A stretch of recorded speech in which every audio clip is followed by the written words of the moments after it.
자, 다음으로 계속 가보겠습니다. 여당 강경파가 계속 이제 사법부 좁히고 있죠. 내란 공범 조이대 물러나야 자기 편 아니면 다 내란 공범이래. 야, 그쵸. 어떻게 이거 일관성 하나는 인정해줘야 돼요. 진짜 내란내란에 진짜 귀에 박히겠어요. 네. 진짜 내란. 예, 그래서 전국 법원장들이 대법원 구성과 법관 인사제도는 사법권 독립의 핵심 요소다라고 지금 상당히 지금 반발을 하고 있는 상황입니다. 이 기사였나요? 이제 제가 갖고 온 기사에 표로 이렇게 좀 정리해둔 게 있는데 네. 잠시만요. 예, 이 기사는 아니었던 걸로. 예, 잠시만요. 다른 눈이 좀 아프셨겠습니다. 일단 정청래는 사법부의 자업자득이다라고 이야기하고 있습니다. 한마디로 진작에 우리 편 들지 이런 얘기를 하고 있는 거죠. 저는요 예. 정권이 만약에 바뀌면요 네. 이재명의 이 선거 재판 중간에 본인들이 알아서 긴 거잖아요. 그렇죠. 사실상 무릎 꿇고 네. 그분들도 다 사법부가 사실상 본인들이 알아서 이게 자업자득된 순간이 될 수가 그러니까요. 있어요. 네. 여기에 네. 대해서 우리도 얘기를 해야 되지 않을까 싶어요. 사실 모든 권력기관이 더 큰 권력에 이렇게 바람 불기도 전에 누웠던 그런 상황들을 그럼요. 따지고 보면 뭐 다 자업자득이긴 해요. 네. 사실. 그러면서 대선 때 대선 후보도 바꿀 수 있다는 오만이 재판 독립인가라고 했는데 아니 대법원장이 지금 자기가 마지막에 대법 선고를 앞두고 이 정도 판단을 못합니까? 마땅히 했어야 될 판단이죠. 2심이 이상했다라고 보는 분들도 많은 거잖아요. 아니 그러니까요. 이심은 사실 뭐 진짜 법조계 전문가들이 한 목소리로 여기 대해서 문제점을 제기하고 그렇죠. 예. 말이 안 되는 일을 결국 그렇게 끌다가 게다가 그 1, 2, 3심 다 합쳐보자고요. 진작에 끝났어야 될 일이 그럼요. 너무나 딜레이가 네. 오래된 거예요. 그런 것들이 다 총체적인 문제인데 조희대 대법원장이 마지막에 유죄 취집 파기환송을 한 그 일 하나를 가지고 이 난리를 치고 있는 겁니다. 아니 정말 이런 논리라면요. 국민의힘에서는 아니 네. 왜 대통령의 재판이 사실상 이게 되게 논란이 있는 거잖아요. 해석의 여지가 있는 거고 예. 그럼 여기에 대해서 계속해서 왜 재판 안 멈추냐 네. 계속해야 되는데 이 주장 계속하면 어떻게 하실 건가 모르겠어요. 그러니까요. 네. 사실은 그리고 뭐 우파 진영 내에서도 조희대 대법원장 그러니까 아까 그 말씀하셨잖아요. 네. 양쪽에서 욕을 먹고 있는 상황이라고. 그렇죠.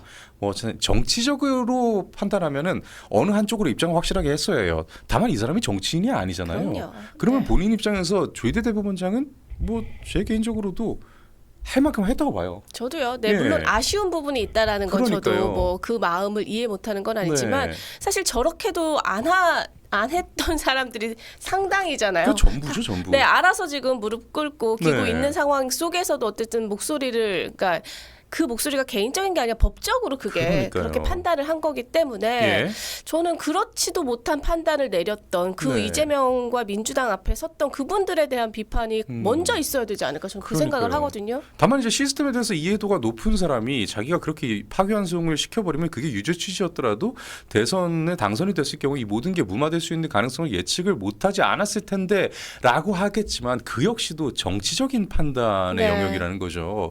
그러니까 이게 정치인이 아닌 사람에게 좀 그런 잣대까지는 너무 좀 과하지 않은가 좀 그러니까 싶기도 합니다. 저는 우선 이 2심을 엎은 예. 거잖아요, 사실상. 그러니까요. 그분들에 대한 얘기가 없고 네. 사실 조이대 얘기만 있어서 이게 네. 조금 그러니까. 아쉽다라는 생각이 들어요. 근데 좀 상당히 아쉽긴 하고 저도 상당히 지극히 정치적인 사람이라서 그래서 저희가 아니, 또 이쪽에 있다 예. 보니까 네. 아유, 본인이 저 난리 날 걸 하고 몰랐을까? 예? 왜 그렇게 애매하게 해가지고 차라리 그냥 밀고 나갔으면 더 나았잖아 이런 그렇죠. 생각도 네. 들어요. 근데 만약에 밀고 나갔는데도 불구하고 대선 결과가 바뀌지 않았더라면 정말 이 사람은 정말 징역이에요. 그렇지. 예.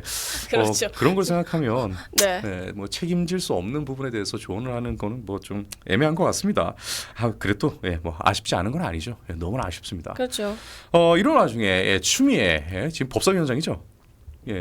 뭐 맞지 않나요? 됐지 않나요? 네, 법사위원장이에요. 추미애 네. 법사위원장 조희대 대법원장 사퇴 요구를 합니다. 내란범의 사법 세탁소라고 하는데 무슨 멘트 했는지 보자고요. 네. 이분도 거의 한 조국급 아닌가요? 활동을 하면 할수록 좀 상당히 좀 도움이 되는. 아니 공격도 네. 뭐 자기 진영 뭐 남의 진영 뭐 가리지 않습니다. 정성호 장관 앉혀놓고 예. 야 거의 뭐 호통을 치더라고요. 그러니까 뭐랄까 그냥 본인이 애템하면서 바른 소리 하는 사람들이 보통 네. 진영 가릴 거 없이 그냥 다 죽이는 경우가 있어요. 그 대표적인 예인 것 같아요. 그래서 법원은 내란 세력에게 번번이 면죄부를 주고 법을 이용해서 죄를 빨아준 사법 세탁소 역할을 했을 뿐이다라고 하는데 아니 그럼 지금 현 대통령에 대해서 재판을 아예 그냥 무기한 연기시켜 버렸을 때는 아무 말도 안 하다가 그렇죠. 그 재판부들은 다 뭡니까? 그러니까요. 네. 아이고 뭐 그 재판부는 뭐 다른 사법부인가요? 네, 거기에 대해서 이제 위헌 헌법적인 판단을 받지는 아직 않은 거잖아요. 그러니까요. 네. 예, 본인의 비판 영역이 그렇게 자기가 원하는 대로 정해놓을 수가 있는 게 아닙니다.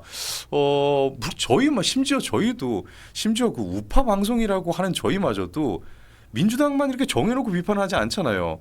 뭐 기계적이긴 해도 좀 네. 우파 진영 다 갖고 와서 똑같이 비판하고 심지어 그렇죠. 어떤 주에는 민주당보다도 국민의힘 비판을 더한 주도 있습니다.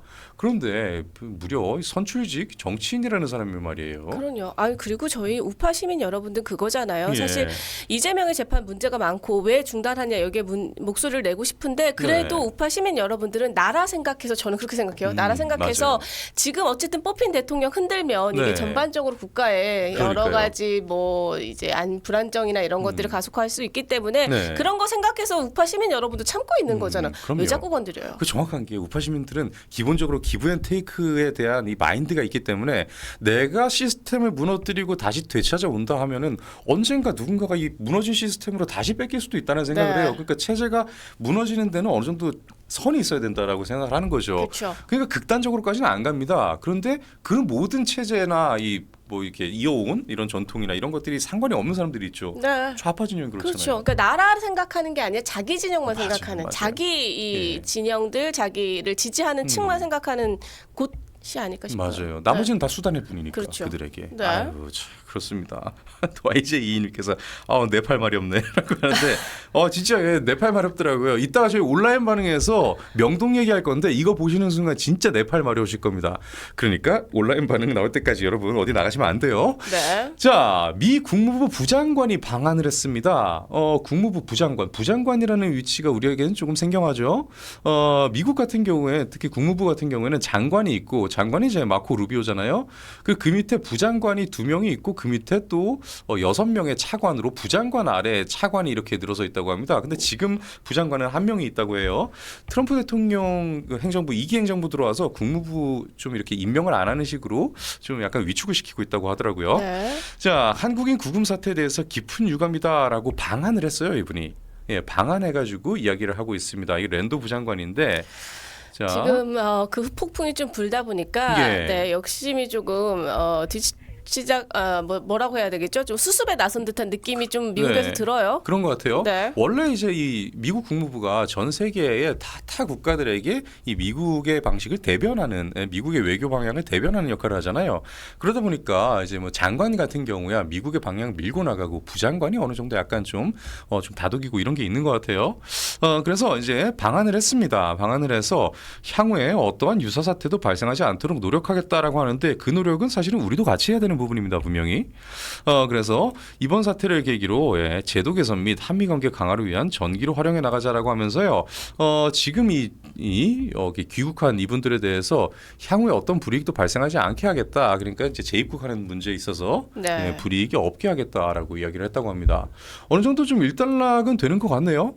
그런데 지금 이 불법 체류에 의해서 추방당한 이번 사건만 일단락이 된 거지. 그렇다고 해서 지금 관세 협상이 일단락된 건 아니죠. 그럼요. 그거는 뭐 아직. 지금 아무런 진전이 없어요. 그러니까요. 네. 이건 좀 심각하게 좀 우리가 봐야 되는 부분입니다. 이건 정말 저는 많이 얘기해야 된다고 생각해요. 왜냐하면 네. 이게 이재명 정부가 거짓말한 게 들통이 난 거거든요. 네, 그러니까요. 네. 여기서 명확하게 알 수 있는 게 이번 불법 체류 문제는 사실은 이제 넓게 가봐야 어차피 기업에서 잘못을 한 거예요. 그리고 그건 분명히 잘못이고요. 네. 사실 거기서 노동자들 입장에서는 그 정보를 제대로 몰랐을 가능성이 높으니까 그 불법 체류한 노동자 자체에 대해서 문제를 삼기에는 조금 무리라고 봅니다. 어디 뭐 외국에서 그 개인 단위로 와가지고 우리나라에 와서 불법 체류하고 있는 저희 중국계 뭐 노동자들이나 뭐 이런 사람들과는 결이 달라요. 기업 단위로 갔기 때문에. 그렇기 때문에 이제 기업의 책임이 많은데 보세요. 기업이 사고 친 일은 이렇게 빨리 해결이 되잖아요. 네. 근데 이제 정부가 친 사고가 아직 해결이 안 됐단 말이에요. 그래서 지금 문제인데 여기에 대해서 이따가 저희 메인 이슈에도 있으니까 계속 한번 가볼게요.